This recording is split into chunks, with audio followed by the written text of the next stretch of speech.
Euh...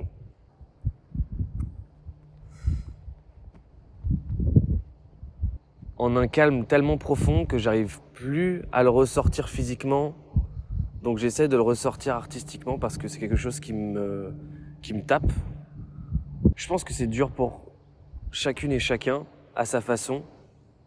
D'autres ont des avantages que d'autres n'ont pas forcément. Pour essayer d'avancer tout le temps seul, sans avoir d'avis objectif ou subjectif, constructif ou pas, positif ou négatif, en étant seul, je pense que c'est très compliqué. Donc à partir de là, il faut faire comprendre aussi à ton entourage que tu peux plus en fait les côtoyer pendant un moment et que tu dois te recharger.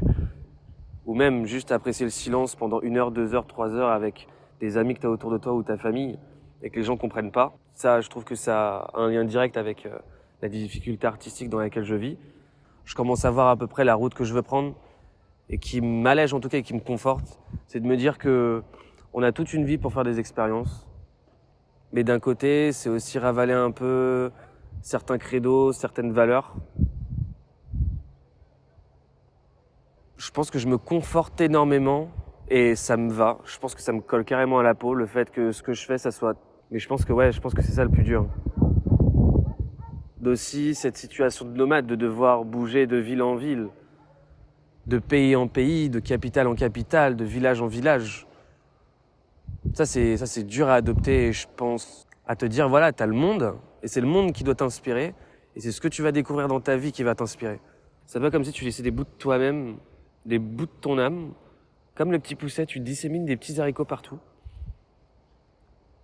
T'as été ici, t'as lu, t'as écrit, t'as créé, t'as pensé et t'es parti.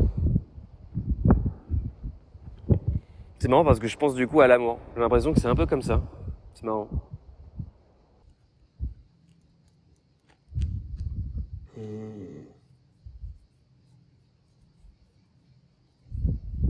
Moi, ce que je me dis, c'est comme un voyage en train.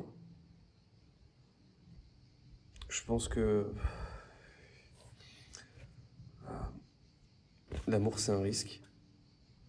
Et c'est un risque et à la fois un vice, donc on est un peu appelé à tout le temps répéter les mêmes schémas, les mêmes erreurs. Qui ne s'aiment même pas avant d'aimer les autres. Qui savent même pas qu'est-ce qu'ils aiment, qu'est-ce qu'ils aiment pas, qu'est-ce qu'ils veulent et qu'est-ce qu'ils veulent pas.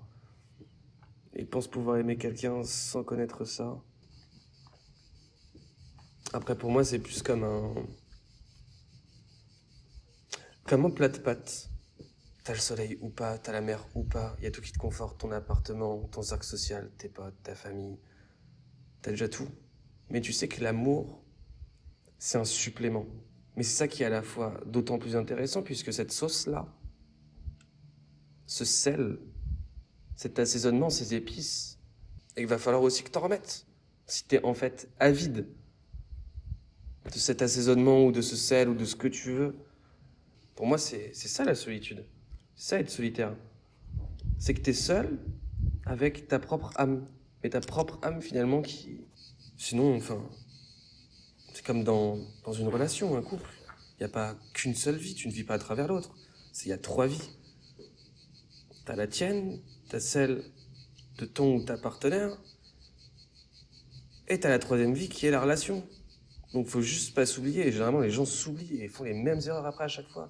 Et ils se plaignent à chaque fois pour refaire à chaque fois le même chemin qui ne mène à nulle part, il mène à un mur. Donc c'est toujours très fatigant. Il n'y a qu'un seul amour, il n'y a qu'un seul moyen d'être amoureux ou amoureuse. Et ça, je pense que c'est ce qui me fatigue le plus. Mais c'est ce qui me donne aussi énormément d'énergie et de motivation et de courage pour aider les autres à faire développer leur mentalité aussi là-dessus. Donc bon, voilà, c'est plus ça pour moi.